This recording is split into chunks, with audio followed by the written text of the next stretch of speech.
Welcome.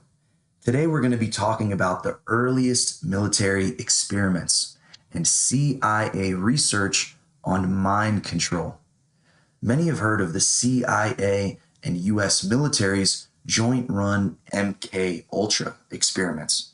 But today we're going to be talking about much more fascinating programs that predate MKUltra. Mind control experiments formerly known as Project Bluebird and Project Artichoke. This is the quest for the Manchurian candidate. And if you find any of this interesting at all, don't forget to like and subscribe to the channel. And make sure to stick around until the end because we're going to wrap up by discussing exactly how mind control of entire populations is now currently possible, solely using artificial intelligence and big data. So with that, let's get started. In 1975, a congressional oversight committee was formed following numerous political scandals, such as Watergate and the illegal surveillance of US citizens. And while the surveillance state today puts 1975 to shame, what the Church Committee uncovered was much more than wiretaps and federal peeping toms. The Congressional Church Committee is what first revealed MKUltra, the CIA-run program collaborating with the US military to explore methods of mind control and behavioral engineering.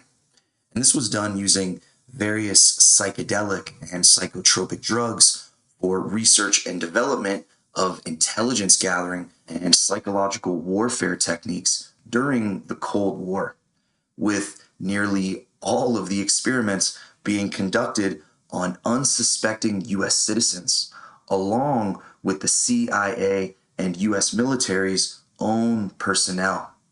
So when the Church Committee was looking for illegal surveillance and found that the CIA and military were drugging US citizens without their knowledge, everyone got just a little bit more upset, to say the least. MK Naomi was a similar program also revealed by the Church Committee at the time, having much of the same objectives with the inclusion of chemical and biological weapons used for assassination.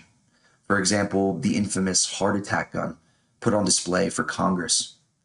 After being shot with one of the gun's darts, the victim suffers death by heart attack, leaving no residual evidence in the autopsy report.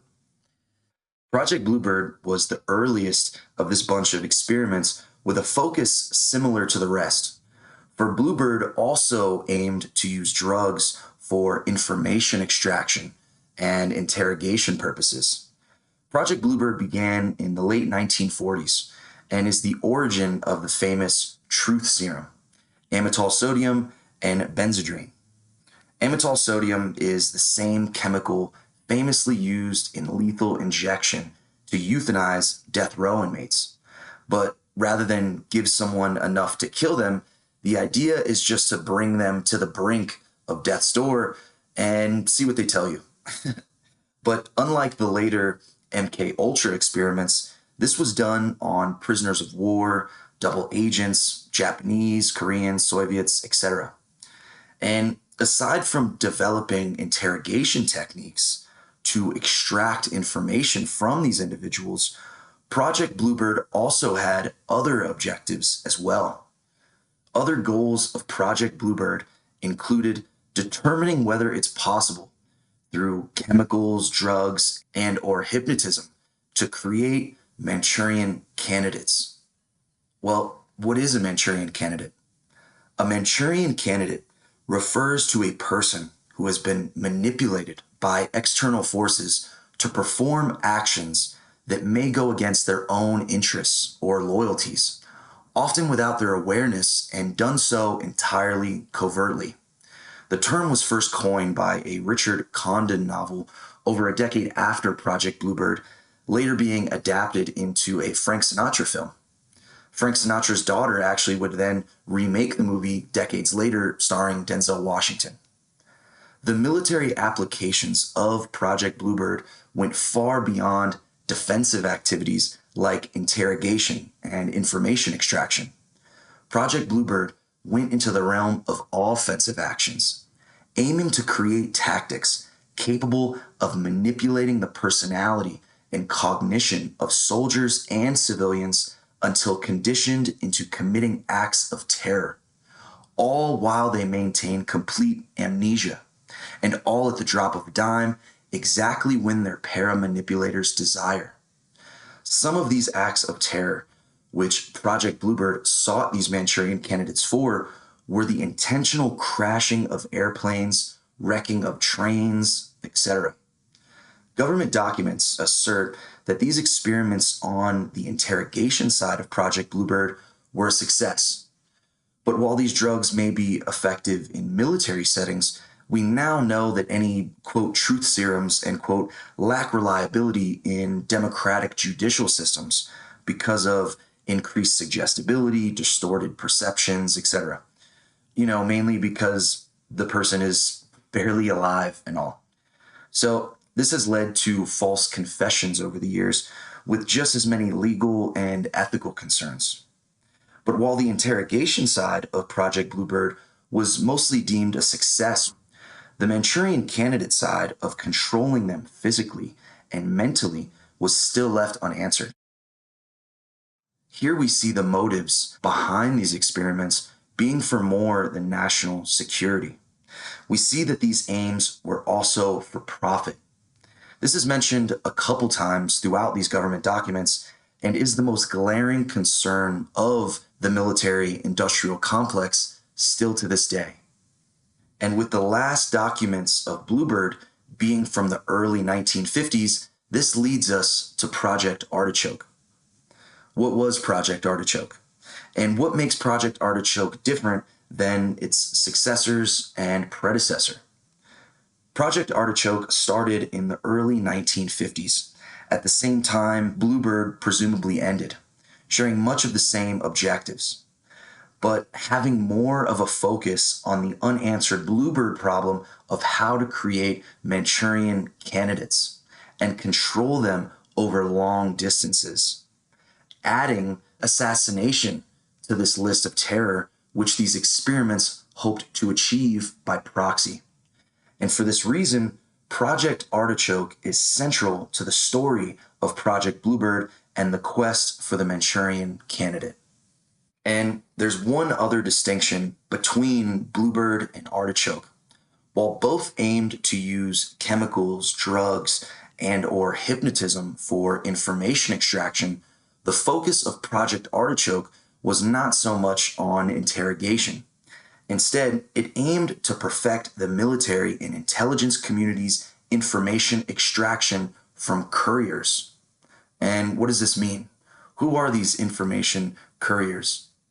At the time of these early programs, prior to MKUltra, these government documents on Artichoke reveal that the military was capable of hypnotizing military and civilian personnel, planting sensitive information in their subconscious, only for those subjects to travel long distances and be re-hypnotized for the information's extraction, all being done without the subject ever having access to this information in their own subconscious. But what wasn't understood at the time of these programs was whether another hypnotist could extract the same information on behalf of Western adversaries. The Artichoke team discovered that during hypnotism, by first regressing the subject to a previous point in their life and planting the information there, for example, age 30, Western adversaries could not extract it unless they knew the time period where the information resides in their subconscious. Project Artichoke included more than just hypnosis, chemicals, and biological agents. There were actually many other areas of research to induce suggestible cognitive states, including sleep deprivation and other techniques such as gas, sound, light, electricity, heat, cold, fatigue, and lobotomy. What is lobotomy? Lobotomy was a surgical procedure that involved cutting nerve pathways in the brain, essentially turning someone into a docile, impressionable, and a very nearly incapacitated zombie using a steel spike. And while eugenesis and the mental hygiene movement pioneered this in the early 20th century, these barbaric practices continued well after World War II as a preventative measure to treat mental illness. And this is despite eugenics having left its stain on the Holocaust. We now generally don't believe that removing brain tissue near the frontal lobe is the most humane way to treat mental health conditions, especially considering lobotomies often led to dementia, epilepsy, and death. But because it left patients emotionally blunted with reduced personality and intellect, lobotomy was not off the table as being potentially weaponizable to create Manchurian candidates. And if you'd like to know more about the eugenesis and mental hygiene movement, which spearheaded these barbaric practices, check out my book titled History of Behavioral Engineering, Eugenics, the Mental Hygiene Movement, and the Tavistock Institute, in bookstores now. And you can find the link to all my books in the description. Also within Project Artichoke, a later memo adds electricity, supersonic vibrations, total isolation, forced morphine addiction withdrawal, and sleep-inducing machines in order to condition the subjects in these experiments. Anything that affected the brain and cognition was to be an area of study. According to a memo from 1953, it instructs, quote, no area of human knowledge is to be left unexplored in connection with the Artichoke program, end quote. But by far, the most documented and discussed aspect of Artichoke was hypnotism. According to memorandums and documents from Artichoke, the team involved in these experiments were comprised of a small handful of the best hypnotists in the world. In 1952, upon these experiments changing departments within the CIA, the scope of Artichoke broadened outside of laboratory settings towards operational conditions in the field. According to the documents, finding these individuals to undertake these experiments was difficult because most in the field of hypnotism remained dogmatic, refusing to do field research out of controlled environments, even in the face of the military's definitive advancements. These joint CIA/military programs break down hypnotism into a few categories. The first is the most common, which everyone is probably familiar with: direct hypnotism with the subject in a complete sleep-like trance while the hypnotist plants information and thoughts into their subconscious. According to one of the world's leading hypnotists on the Artichoke team, quote, if direct control is wanted, and particularly without reinforcement, perhaps 12 hours would be the most you could expect, and even then, the possibility exists that the person under hypnosis might suddenly be awakened by some external stimuli, end quote. Another category of hypnotism in these experiments is something that the documents refer to as narco-hypnotism.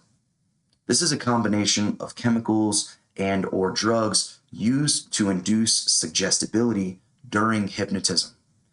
But narco-hypnotism was primarily used for experiments regarding intelligence extraction because, quote, the stupor which ensues does not in every case permit as deep a stage of hypnotism, end quote, and, quote, is very difficult to control, end quote, whereby experiments for more clandestine work, such as creating Manchurian candidates and intelligence couriers, was done in the absence of drugs and using the next category of hypnotism, post-hypnotics. Post-hypnotics is the period of time following the information and thoughts being planted into a subject's subconscious during hypnotism. The documents continue by explaining that, quote, properly used post-hypnotics will last 20 years. They can be made more effective by reinforcement from time to time. Post-hypnotics are not affected by time or travel or distance away from the person who placed the post-hypnotic. As a rule, Post-hypnotics should be 100% effective in good subjects, and they would certainly be more effective than a person operating under direct hypnotic control, since a person in a hypnotic trance can suddenly be brought out of it for various reasons, particularly after many hours, while a post-hypnotic will always remain strong, end quote. And for this reason, post-hypnotics has the largest focus in Artichoke, with direct hypnosis used to set the stage, so to speak, for after the subjects awaken. But as per the Artichoke team, post-hypnotics can occur in a subject who hasn't even been under direct hypnosis. And these methods are not even exclusive to one-on-one hypnosis. These documents discuss, quote, mass hypnosis methods, end quote, through, quote, entertainment, end quote, which can achieve these effects for support or to manufacture dissent. It explains that a large aspect of hypnosis focuses on manipulation of personality through, quote, relaxing techniques, end quote, and, quote, about 18 different approaches to individuals ranging from fear to anxiety to deception, etc., end quote. And again, I want to make something very clear. These documents don't just discuss the need for these ethically concerning experiments be done for national security concerns. It mentions many times that these, quote, efforts will be profitable, end quote. And this is not simply conjecture. The earliest public relations and advertising methods came from reverse engineering psychological warfare techniques created in the early 20th century. Figures within the defense community, such as Edward Bernays, spearheaded these efforts to stimulate the economy following World War I. Tactics attributed with creating consumerism as we still know it today.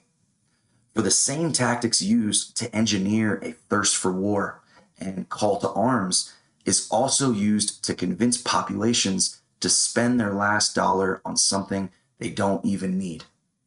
Project Bluebird, followed by Project Artichoke, was the earliest Western military research and development into cognitive warfare that exists on record. Some refer to this as mind control. No government documents exist from Project Bluebird nor Project Artichoke showing field exercises that succeeded in creating Manchurian candidates, only that it was possible through various techniques of the Artichoke team. But today, it's official. The US military, NATO, and allied forces can now create Manchurian candidates through mind control by targeting personality. The objectives of Project Artichoke has finally been achieved all these years later. But behavior change science has shifted since those early days using chemicals, electricity, and other antiquated practices. Today, mind control is achieved and Manchurian candidates are created solely using artificial intelligence and big data. I was the very first to reveal exactly how this is done, along with its harmful effects on democracy and mental health when used in both offensive and defensive military settings. As we've talked about extensively on this channel, for less than a decade now, the term mind control has taken on another name within military circles and the defense community, now formally known as cognitive warfare and strategic communications. And just like back then, aside from its warfare applications, these military efforts have also shown to be profitable. Today, these effects on cognition and how populations perceive information, people, and events are achieved by the unregulated influence industry known as strategic communications, or Stratcom. These private Stratcom companies work in all sectors, from politics and advertising to military and defense, to achieve these effects on cognitive brain function. So while cognitive warfare refers to these activities when used in military settings, cognitive operations are not exclusive to the military ward. And just like Project Bluebird and Project Artichoke, Effects are still achieved through fear, anxiety, and deception, tailoring campaigns around metrics of personality. Except with the advent of predictive analytics, data is now used to accurately determine those traits and how best to affect them through the internet. And using these contemporary tactics to create Manchurian candidates was officially achieved in 2017 by NATO Stratcom. In a 2017 field exercise, NATO was able to make military soldiers who were briefed on information security to defect from their military, give up sensitive information, and cause matters of national security, all at the precise time that the Stratcom team wanted, solely using artificial intelligence and easily acquired internet data with no hacking whatsoever.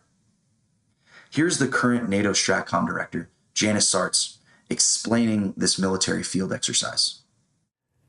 War has always been about attempting to change the behavior of the other party.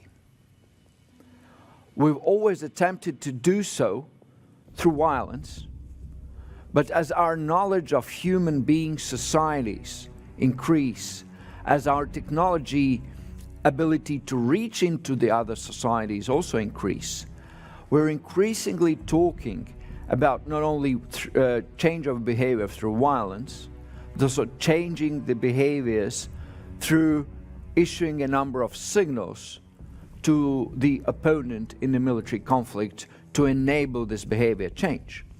And if we think of some of the current new technologies that are coming in, we see that pattern develop. And the shift that we see happening is the attack not only for disruption of a given service, but an attack to have impact on the cognitive space, on how people perceive. So that is the reality today. But let us try to see where is that all going into the kind of foreseeable, as much as we can, future. So one of the things, and I think the biggest shifts we have seen, is the emergence of value of data. The other element on data that I want to share is another experiment we've done even further back, in past 4 years ago. And that was the question whether the data allows you to change what people do in real life situations. So we attempted to see whether we can change what soldiers do during a military exercise, and we were able to make professional soldiers briefed on information security to disobey orders, leave the positions they're supposed to defend, reconnaissance units to reveal their GPS locations at the time we wanted. Just from understanding from a data set how they think as humans, what they are, what they believe, what they trust, what they do like, what they don't like. And from that understanding, kind of issue the, what we called effect that shifted the behavior. That is where we're going. And that is where we will be ending at some point in time, sooner rather than later.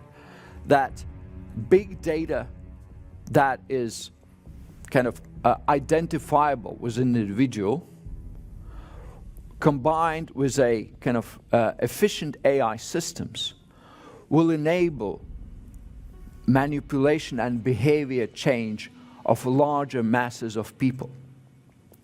And the technology is being fine-tuned as we speak, both in a kind of election setup, but also in some authoritarian systems for citizen control setup.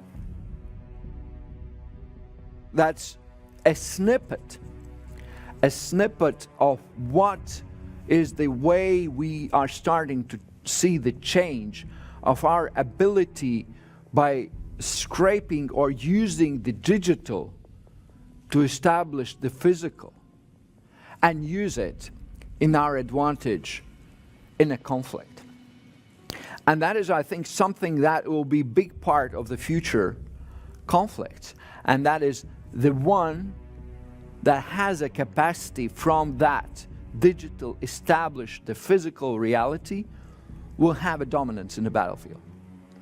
And that will per kind of military and kinetic action, but has also, remember these data importance, it will have also on the cognitive scale a significant